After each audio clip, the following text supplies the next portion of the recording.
Póngalo en pantalla al economista Pablo Dávalos, que ya está con nosotros por la vía telemática, Jorge. Economista, un gusto tenerlo nuevamente acá en el programa Los Especialistas. Buen día, ¿cómo le va? Buen día, Jaime. Un saludo muy cordial. Muchísimas gracias por la entrevista y un saludo también a todas las personas que en este momento nos acompañan. Economista, el 4 de enero de este año, Diario Expreso publica en una de sus páginas, dice: el gobierno busca blindar el Banco Central antes de irse. La propuesta será una de las últimas tareas que el régimen tendrá que cumplir en el marco del programa suscrito con el Fondo Monetario Internacional antes de terminar su periodo en mayo de este año. De su aprobación depende el desembolso de 400 millones de dólares en el mes de abril. Cuando dicen busca blindar el Banco Central, ¿qué nos están dando a entender con esto? En primer lugar, es correcta la relación que se hace entre esta propuesta de ley y las condicionalidades del Fondo Monetario Internacional. De hecho, en esas condicionalidades el fondo le había exigido al gobierno que presente la propuesta de ley a fines de enero. Como no estaba en funcionamiento el CAL, que es el órgano que tiene que tramitar esta propuesta dentro de la Asamblea, entonces el gobierno no la pudo enviar a fines de enero, pero la envió apenas se instaló el CAL, es decir, la segunda semana de febrero. Efectivamente, también esta propuesta es inconstitucional porque le otorga un estatuto de autonomía e independencia al Banco Central que la Constitución en el artículo 303 lo prohíbe. Entonces aquí tenemos que, creo yo, diferenciar. ¿Qué dice la Constitución? La Constitución dice que la política monetaria, financiera, crediticia y cambiaria es una potestad exclusiva de la función ejecutiva que la instrumentará a través del Banco Central. Institución que es autónoma técnicamente y económicamente. Es decir, la Constitución reconoce la autonomía institucional del Banco Central, pero no reconoce la autonomía de la política monetaria. ¿Qué hace esta ley? Esta ley violenta el artículo 303 de la Constitución, violenta el artículo 226 de la Constitución, que dice que todas las instituciones tienen que sujetarse a las competencias establecidas en la Constitución, y el artículo, creo que es el 84, que establece la seguridad jurídica, ¿no? Entonces ya tenemos vicios de inconstitucionalidad de esta ley, ¿no? Que el gobierno de Lenín Moreno la ha enviado a la Asamblea Nacional para cumplir precisamente con el Fondo Monetario Internacional. Correcto. El propósito, según ellos, es proteger la dolarización. El propósito es alterar toda la arquitectura institucional que tiene en este momento el país, porque aquí tengo la ley. Esta es la ley, voy a presentarla para que tú la veas, voy a leer exactamente lo que dice esta ley, ¿no? Y mira tú, ni siquiera tiene articulado esta ley, tiene puntos. En el punto en donde se reforma el artículo 14, se cambia la Junta de Política y Regulación Monetaria Financiera por lo siguiente: por una junta conformada por 5 personas que deben provenir del sector privado con experiencia en el sector financiero y bancario. Es decir, donde antes teníamos una arquitectura institucional que respondía a intereses públicos, ahora con esta nueva ley hay intereses privados. ¿Y qué pueden hacer estos personajes privados en la Junta Monetaria? Primero, emitir regulaciones. Segundo, expedir políticas y formular políticas. Pero aquí hay un artículo que me llama muchísimo la atención y te lo voy a leer porque es muy, muy grave. Dice, lo voy a leer textualmente, dice: normar los criterios y protocolos para determinar la existencia de una crisis sistémica en consulta con el ente rector de las finanzas públicas, ¿no?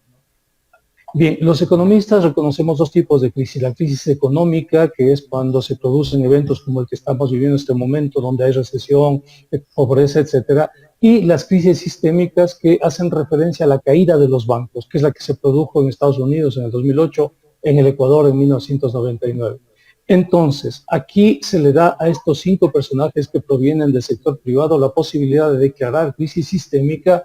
Y obviamente cuando caen los bancos cae la dolarización, y articular toda una serie de medidas para proteger a los bancos en el caso de que se produzca una crisis sistémica. Y para el efecto, voy a seguir leyendo aquí lo que está, ¿no?, en esta propuesta de ley. Se altera el sistema de cuentas del Banco Central.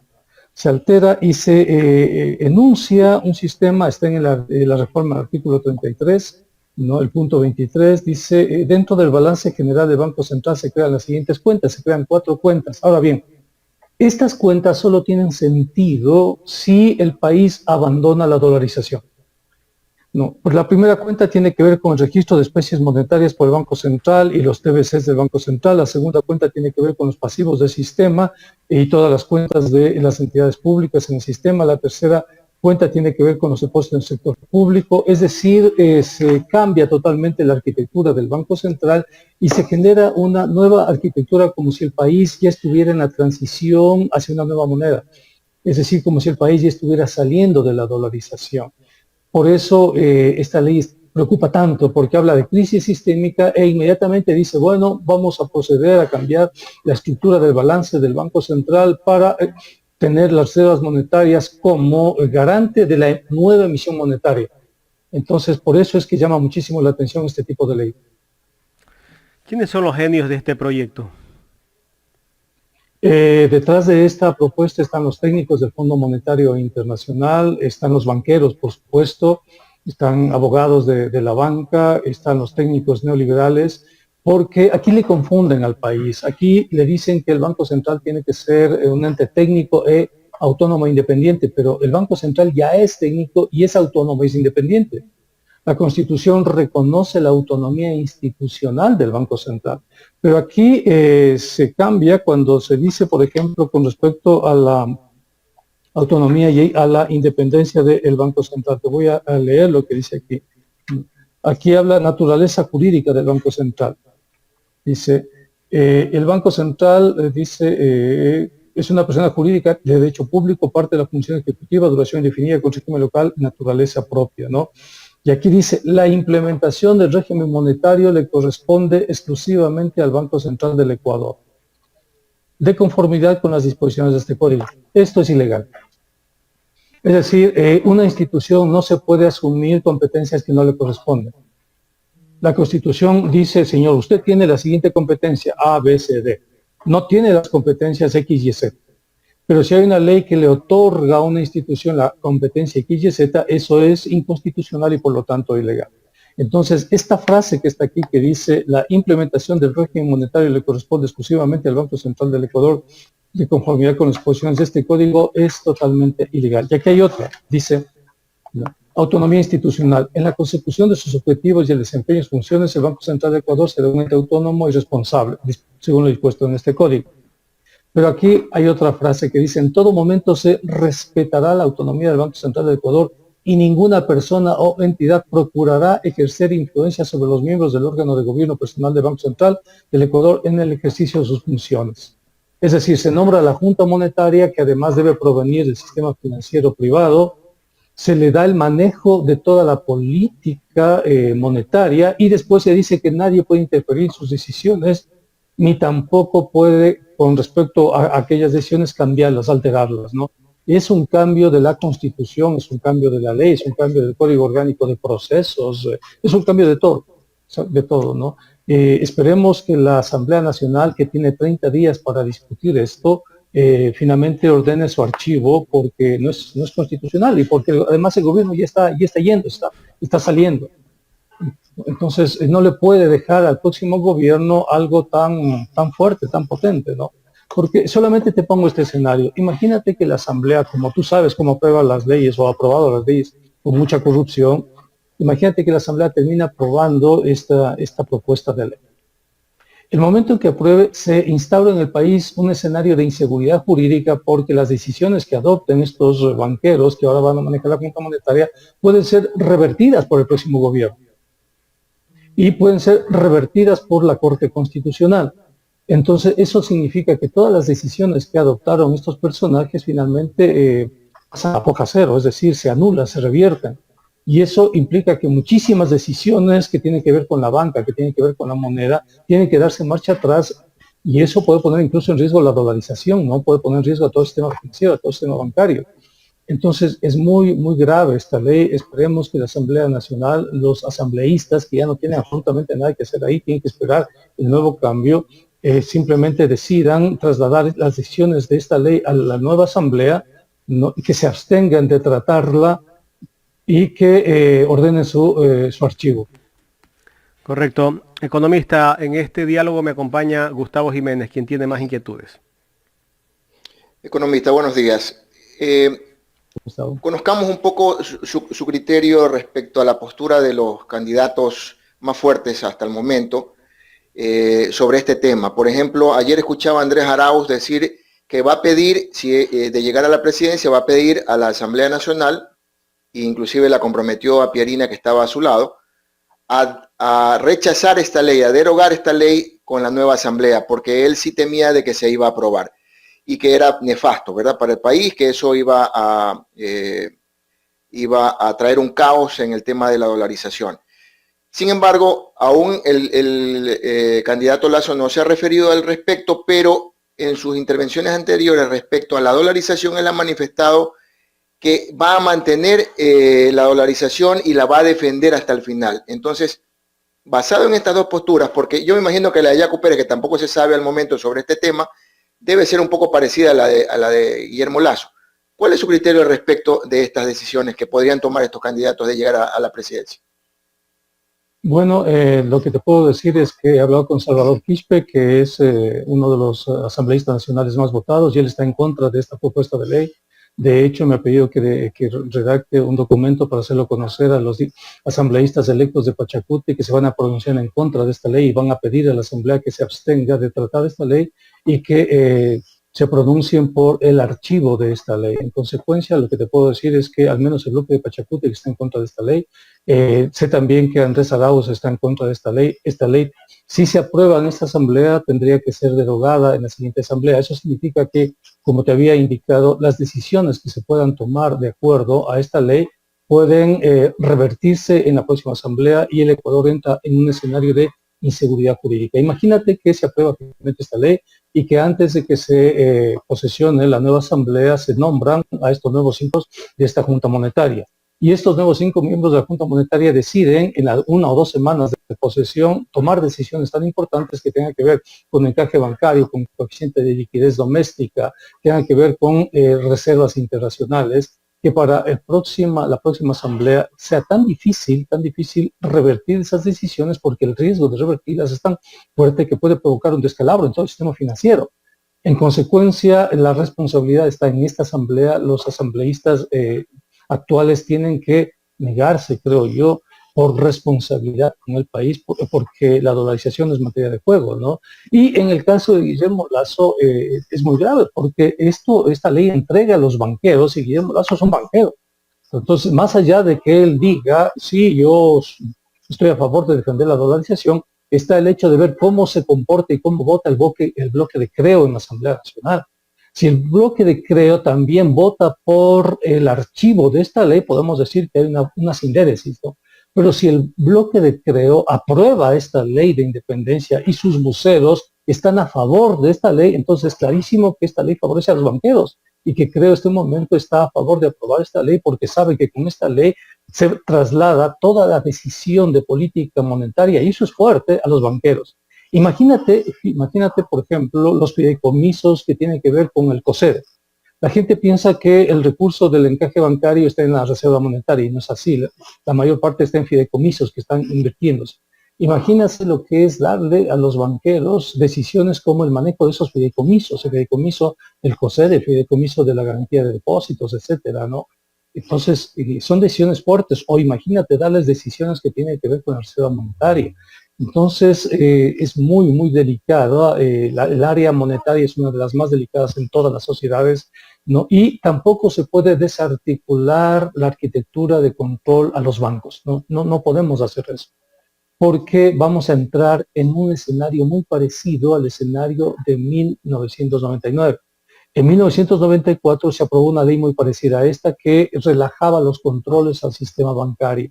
¿Qué pasó en esa coyuntura? Que los bancos empezaron a crearse de la noche a la mañana. En el 94 teníamos 25 bancos y en el 95 ya teníamos 99. Y eso significó una especulación, una burbuja especulativa que finalmente se reventó en el año 1999, y los bancos, recuerda tú, en 1999, antes que reviente eso, se inventaron la AGD. ¿No? ¿Quién se inventó la AGD? El Filambanco, los Isaías, ¿no? y fue aprobada la AGD con votos de los socialcristianos, de la Democracia Popular y del Partido Rosocista, lo que significó el salvataje bancario y la crisis de 1999-2000. No, ahora estamos diciéndole al país que hay que evitar una nueva crisis como la de 1999.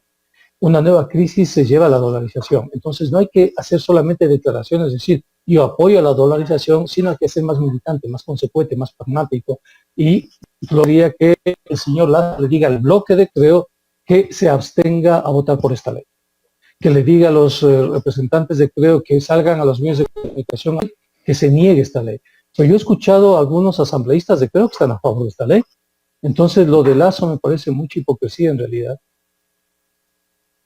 Economista, esta ley plantea algo que no es fácil de entender. Le voy a leer específicamente. Se establece una regla de respaldo conformada por 4 sistemas dentro del balance del Banco Central, así como la capitalización de sus utilidades.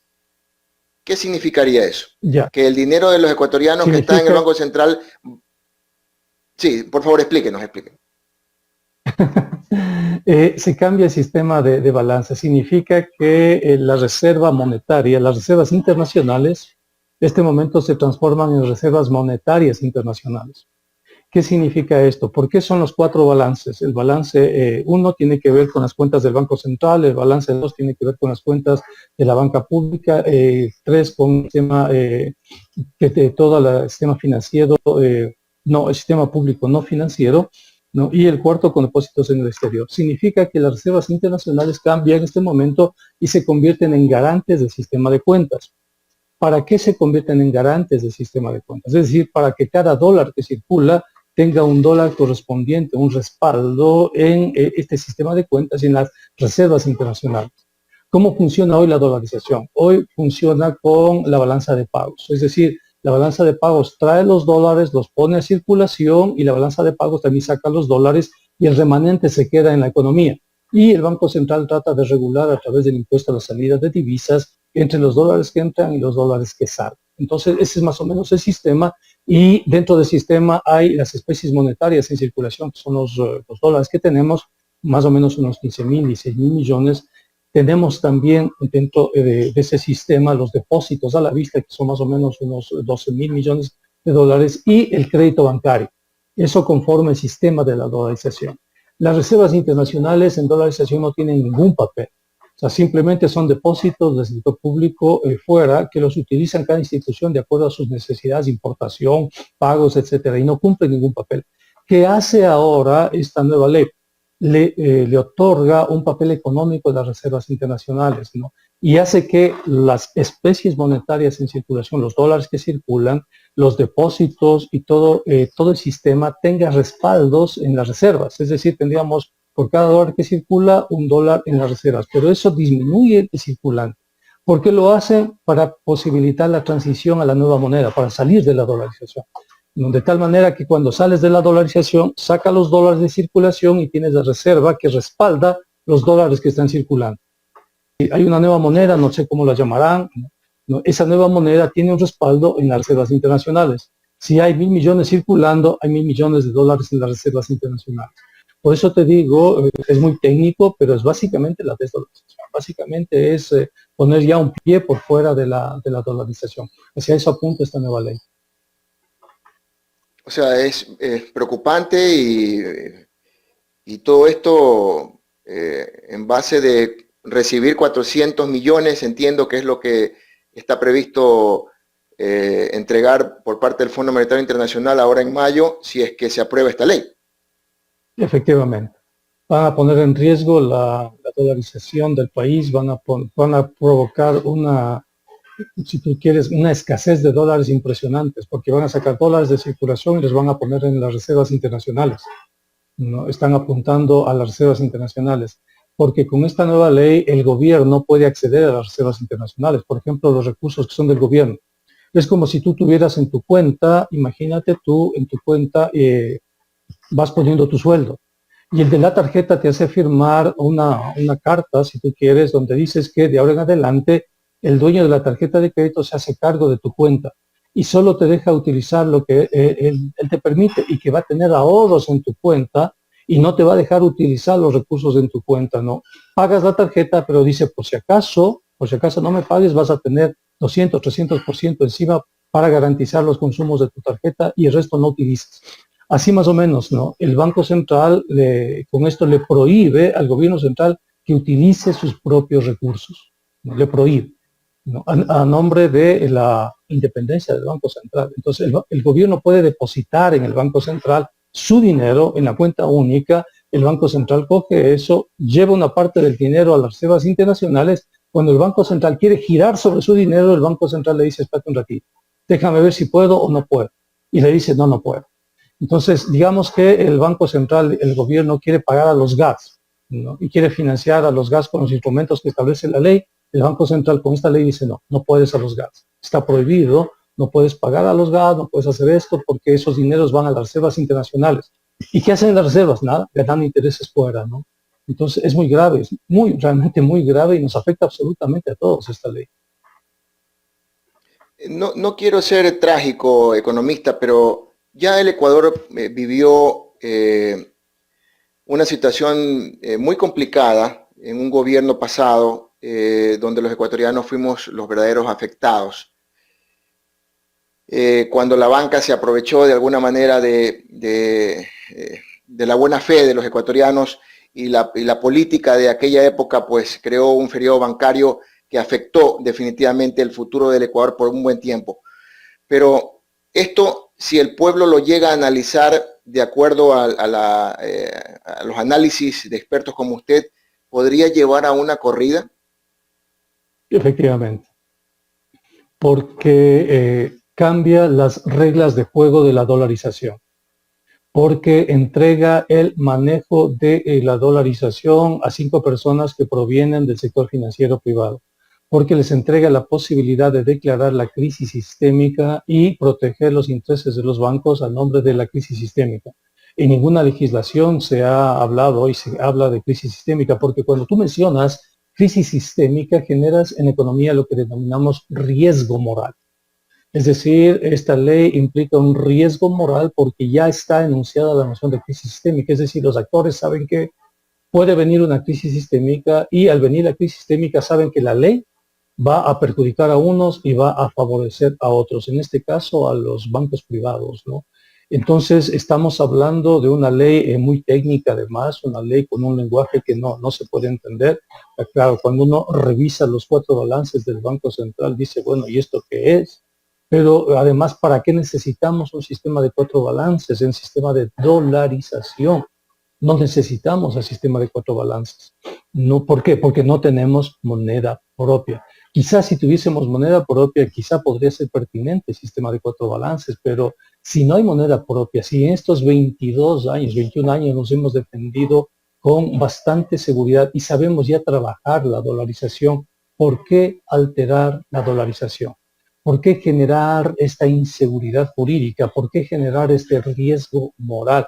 ¿Por qué confundir la autonomía e independencia del Banco Central con la autonomía e independencia de la política monetaria? ¿Por qué entregarles a los banqueros que otra vez controlen nuevamente y regulen nuevamente a los bancos privados? O sea, eso no se puede hacer. Eso es jugar con el país, ¿no? Y sobre todo un gobierno que ya está de salida, una asamblea que ya está de salida, un gobierno que no tiene ninguna legitimidad, un gobierno al que absolutamente nadie le cree, que ya tiene que entregar el poder en las próximas semanas. ¿Por qué ese gobierno que tiene que entregar el poder quiere tomar decisiones trascendentes para la República? Es algo que no se entiende, ¿no? En consecuencia, apelamos a que los asambleístas sean responsables de su última actuación.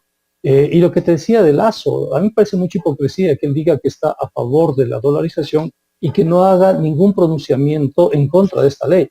Y yo te aseguro que en los próximos días vamos a ver declaraciones de Lasso apoyando esta ley, diciendo que es pertinente la autonomía del Banco Central, que es pertinente evitar que el Estado se apodere de los recursos. Esos recursos no son del Banco Central, esos recursos son del país, son del Estado, ¿no? Entonces vamos a encontrar a Lasso apoyando esto, ¿no?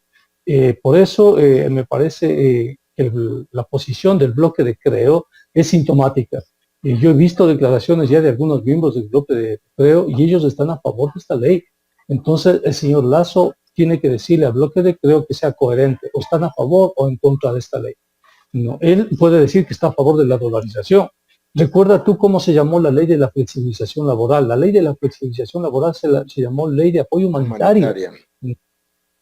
Recuerda cómo se llamó la ley que les regaló 4.000 millones a los banqueros. Se llamó ley de fomento productivo. Entonces, no es cómo le llama a la ley. Recuerda cómo se llamó la ley que le quitó la autonomía a los GAD y hay una demanda de inconstitucionalidad ahí a esa ley, la ley de ordenamiento fiscal la llamaron, ¿no? Ordenar las finanzas públicas como que si hubiesen estado desordenadas. Entonces, con este gobierno, los nombres de las leyes significan exactamente lo contrario. Exactamente lo contrario. Muy bien, le voy a dar paso a Jaime de la Cruz y tenemos una gran responsabilidad, Jaime, a la hora de entrevistar a estos nuevos candidatos que van a liderar a la segunda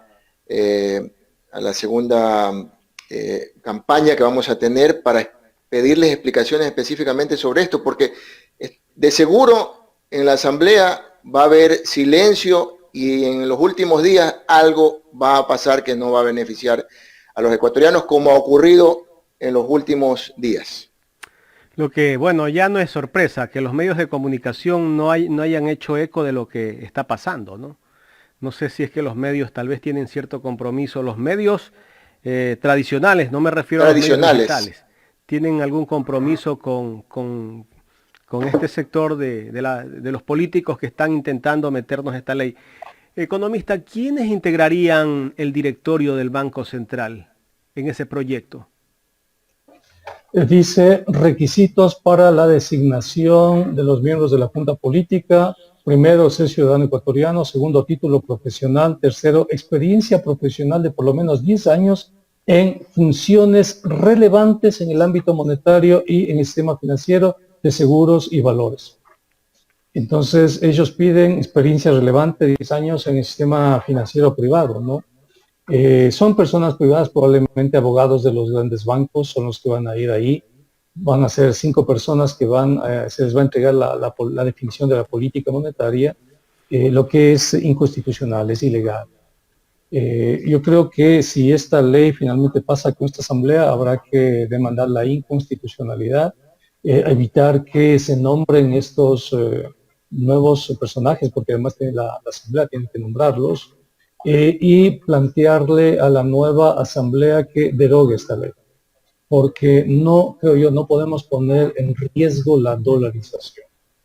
Hasta ahora es una de las certezas que tenemos los ecuatorianos, evita la devaluación, evita que los ecuatorianos perdamos capacidad adquisitiva, si bien es cierto que distorsiona el sistema de precios, pero los ecuatorianos, creo yo, han manifestado su apoyo a este esquema de dolarización. No pongamos en riesgo la dolarización. Si esta ley no se aprueba, ¿qué pasa con el Fondo Monetario Internacional? Pues nada, o sea, no pasa nada, ya están entregados 4.000 millones, de pronto no le entregan los 400 millones, el país puede vivir sin ningún problema sin esos 400 millones del Fondo Monetario Internacional, habrá que renegociar los contenidos de esa carta de intención y decir que esos recursos que ha entregado el Fondo Monetario van para asistencia social, de hecho hay un capítulo de eso en la carta de intención del Fondo Monetario, y que se les pagará conforme a previsto, no con las tasas de interés ya previamente acordadas, pero que no vamos a cambiar la estructura jurídica, la estructura política del país por la imposición de una institución que nada tiene que ver con nuestro ordenamiento jurídico, ¿no? Porque tal como están las cosas, mira tú, tenemos un bloque de centro-izquierda potente. Si sumas Izquierda Democrática, Pachacuti y Revolución Ciudadana, tienes ahí más o menos 2/3 de la Asamblea Nacional, ¿no? Y esos 2/3 de la Asamblea Nacional yo creo que van a actuar en coherencia, ¿no? De hecho, he hablado con algunos candidatos electos ya de Pachacuti y ellos van a llevar adelante la derogatoria de la ley de apoyo humanitario, por ejemplo. Ellos van a llevar adelante las derogatorias de la ley de ordenamiento fiscal y devolver la autonomía a los GAT. Y si se aprueba esta ley, ellos van a llevar adelante la derogatoria de estas leyes, ¿no? Y obviamente van a fiscalizar la carta de intención, me han dicho eso, hemos conversado con ellos y me han dicho que van a actuar conforme dice la Constitución para que esa carta de intención vaya finalmente a la Constitución y sea analizada por la Asamblea Nacional, de acuerdo a lo que dice la Constitución. Economista, ya en la recta final de este diálogo, En el tema de la liberalización de las tasas de interés y el cobro de comisiones financieras, ¿quién va a manejarlo esto? Este momento, la Junta de Política y Regulación Monetaria y Financiera establece justamente los parámetros que deben tener el cobro de servicios y también hace el promedio de las tasas de interés por segmentos, ¿no? En el momento en que se apruebe esta ley, ya van a ser estos miembros que provienen de la Junta del Sistema Financiero Privado los que van a definir los costos de los sistemas financieros y van a definir las tasas de interés. Obviamente no les va a convenir que los bancos ganen menos y por eso van a llevar adelante un proceso que se llama inclusión financiera e intermediación financiera. Los procesos de inclusión financiera e intermediación financiera tienen que ver primero cómo se amplía toda la transacción bajo el control de los bancos y segundo cómo los bancos se apalancan más, es decir, cómo utilizan su cartera en función de su patrimonio y en función de los depósitos de los clientes del sistema, ¿no? Entonces, son medidas que les favorecen directamente a los bancos, son medidas que no les favorecen a los ciudadanos.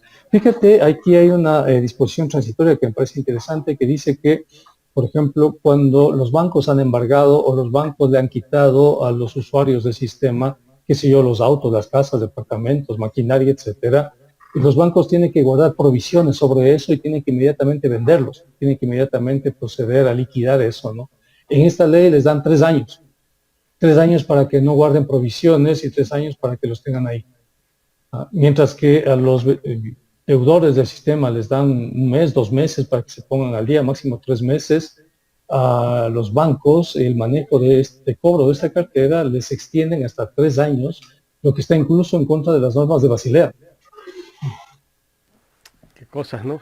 Bueno, economista, la última pregunta que le hago, y le ruego que sea un poco concreto porque estamos ya con el tiempo.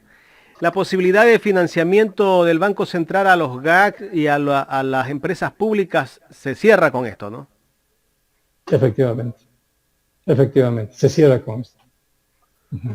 Bueno. Es decir, y es una posibilidad interesante porque había instrumentos como los TBC que los GACs podrían utilizarlo para pagar empresas que a su vez pagaban impuestos y eso permitía realizar obra pública. Con esto se cierra.